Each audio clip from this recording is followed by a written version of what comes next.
Seorang remaja di Kabupaten Kediri hilang tenggelam di Sungai Brantas. Korban tenggelam saat berenang, usai mencuci daging kurban di tepi sungai.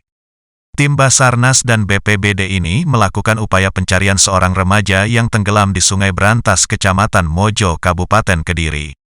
Korban dilaporkan tenggelam saat berenang usai mencuci daging kurban di tepi sungai. Karena cuaca yang terik, korban dan rekannya berinisiatif berenang di tengah sungai. Diduga karena tidak kuat menahan nafas, korban pun terseret arus sungai.